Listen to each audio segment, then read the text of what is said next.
चलिए बिना किसी देरी के आज के इस विश्लेषण की शुरुआत करते हैं। आज हम सोर्स मटेरियल के जरिए 1997 के एक बेहद खौफनाक और अजीब रहस्य की गहराइयों में जाएंगे। हम उन परतों को खोलेंगे और समझेंगे कि आखिर कैसे 39 लोगों का दिमाग एक ऐसी असंभव उम्मीद का पूरी तरह से शिकार हो गया जिसके बारे में सोचना भी किसी आम इंसान के लिए नामुमकिन सा लगता है।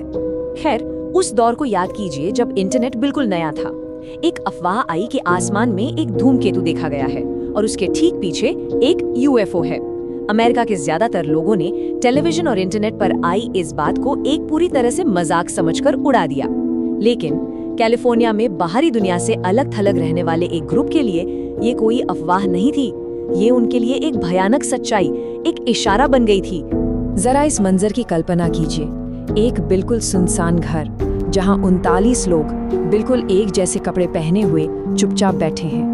वो सब एक टीवी स्क्रीन को घूर रहे हैं जहां मार्शल एप्पलवाइट नाम का एक शख्स बड़े इत्मीनान से घोषणा कर रहा है कि ये दुनिया अब खत्म होने वाली है और एक स्पेसशिप उन्हें लेने आ रहा है।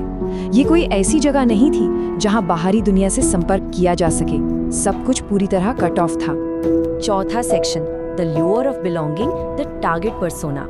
आखिर ये अपनेपन का लालच काम कैसे करता है, आइए इस पर नजर डालते हैं। इस एक्सट्रीम मनोवैज्ञानिक नियंत्रण को समझने के लिए ना हमें सोर्स मटेरियल में जिक्र किए गए डैनियल नाम के एक रिक्रूट को देखना होगा।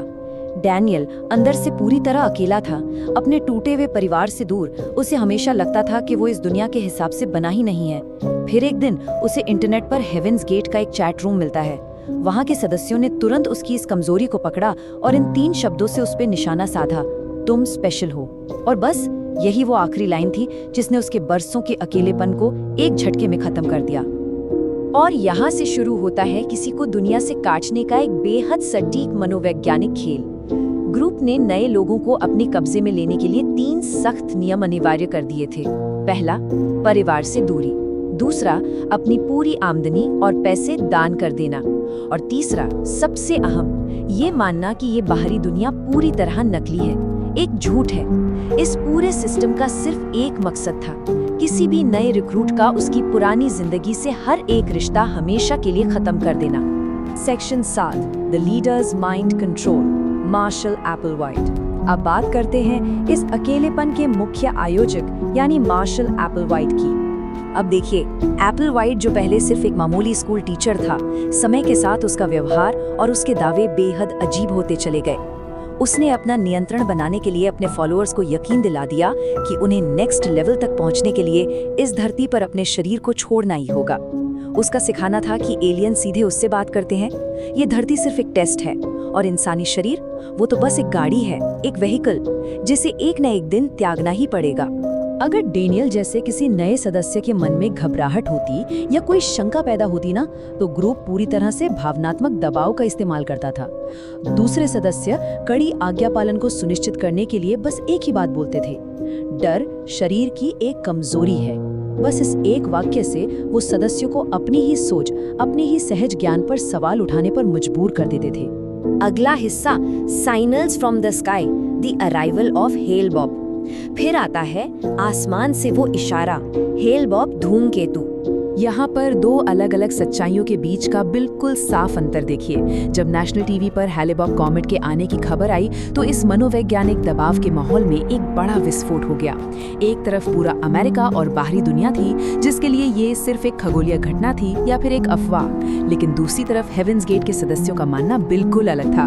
वो पूरी तरह घबराहट और एक अजीब से उत्साह में थे। उन्हें पूरा विश्वास था कि यही उनका आखिरी पवित्र इशारा है और ठीक उस कॉमेट के पीछे उन्हें लेने वाला स्पेसशिप चला आ रहा है। एक रात अपने उसी सुनसान घर की छत पर खड़े होकर आसमान में उस कॉमेट को घूरते हुए एक सदस्य ने अचानक दावा किया कि उसने ठीक उसके पीछे एक रोशनी को घूमते हुए देखा है। इस एक छोटे से दावे ने डैनियल जैसे उन सदस्यों के लिए सच्चाई और कल्पना के बीच की लकीर को धुंधला कर दिया जो अभी भी थोड़े कंफ्यूज थे। क्योंकि सच में जब आसपास के सभी लोग पूरे यकीन के साथ एक ही चीज मानने लगे तो दिमाग सच और झूठ के बीच का फर्क खो देता है।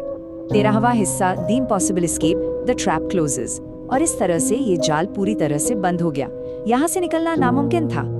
जैसे जैसे इन लोगों पर यह मानसिक पकड़ मजबूत होती गई, वहां से बच निकलना शारीरिक और मानसिक दोनों ही रूप से लगभग असंभव हो गया।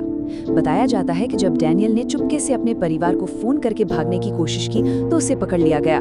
उसे एक अंधेरे कमरे में ले जाया गया जहां एप्पलवाइट ने बेहद धीमी, शांत लेकिन खौफनाक आवाज में धमकी दी, अगर तुम यहाँ से गए तो तुम इस धरती पर हमेशा के लिए फंस जाओगे। एक ऐसी धमकी जिसने उनके दिलों में मौत से भी बड़ा डर पैदा कर दिया। इस बेहिसाब दबाव का नतीजा ये निकला कि सदस्यों की मानसिक स्थिति पूरी तरह टूट गई। उन्हें अंतरिक्ष, अजीब रोशनियों और अनजान आवाजों के सपने आने लगे। जरा सोचिए ये कितना डरावना लगता होगा। जब लोग सोकर उठते थे तो एक अजीब सी आवाज सुनाई देती थी। पूरा का पूरा घर सुबह सुबह एक ही धुन में एक ही गाना गा रहा होता था। उनका वजूद, उनकी अपनी खुद की पहचान पूरी तरह से मिट चुकी थी। 16वां हिस्सा, द फाइनल नाइट, मार्च 1997। हम अब आते हैं उस आखिरी रात पर। ये वो दिन था जब एप्पलवाइट ने आधिकारिक तौर पर सभी के सामने ये घोषणा कर दी कि स्पेसशिप आज ही आ रहा है। और जो बात सच में सबसे ज्यादा बेचैन करने वाली है ना, वो ये है कि जब एक जानलेवा जहर तैयार किया जा रहा था तो सदस्यों ने अपने आखिरी फेयरवेल वीडियोस आंसुओं के साथ नहीं बनाए। उनके चेहरों पर सच्ची मुस्कुराहट और खुशी थी। उन्हें वाकई पूरे दिल से लग रहा था कि वो आजाद होकर किसी बेहतर, शानदार जगह जा रहे हैं। सोर्स मटेरियल के मुताबिक अपने उन आखिरी पहलों में जब जहर का असर हो रहा था, कांपते हुए हाथों के साथ डैनियल ने खिड़की से बाहर देखा और हमेशा के लिए अपनी आंखें बंद करने से ठीक पहले उसने आसमान में एक अजीब सी फ्लैश, एक चमक देखी। ये एक ऐसी स्थिति को दर्शाता है जहां हकीकत और एक मानसिक हेलुसिनेशन आपस में बुरी तरह टकराते हैं। 19वां section, the aftermath, the discovery. कुछ दिनों बाद जब इस पूरे हादसे का खुलासा हुआ तो अंजाम बेहद खौफनाक था। जब पुलिस और अथॉरिटीज घर के अंदर दाखिल हुई तो उन्हें ठीक 39 शव मिले, और वो किसी आम स्थिति में नहीं थे। उन्हें एक भयानक सटीकता के साथ बिल्कुल परफेक्ट कतार में रखा गया था।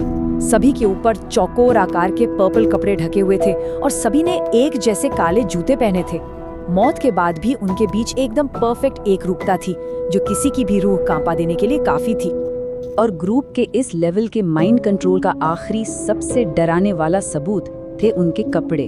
हर एक सदस्य की जेब से पैसे बरामद हुए, और पता है वो कितने थे? बिल्कुल एक समान, ठीक $5.75, एकदम एग्जैक्ट अमाउंट। ये छोटी सी डिटेल ये दिखाती है कि छोटी से छोटी चीज पर भी उस आखिरी पल तक उस समूह का कैसा एक्सट्रीम और कैसा भयानक नियंत्रण था। इस पूरे विश्लेषण को खत्म करते हुए सोर्स मटेरियल एक ऐसा गहरा सवाल छोड़ जाता है जो सच में सोचने पर मजबूर कर देता है। क्या उन 39 लोगों का पूरी तरह से ब्रेन वॉश हो चुका था, या फिर उस एक्सट्रीम अकेलेपन ने उनके दिमाग में सच में एक ऐसी नई हकीकत पैदा कर दी थी जहां उन्होंने वाकई आसमान में कुछ अलौकिक देख लिया था? जैसे जैसे वो धूमकेतु आसमान में ओझल होता है, लगता है जैसे एक दूर की आवाज आज भी गूंज रही हो। हम तैयार हैं। अगर आपको ये कहानी पसंद आई तो वीडियो को लाइक करो और सब्सक्राइब करना मत भूलना, क्योंकि अगली कहानी इससे भी ज्यादा डरावनी होगी।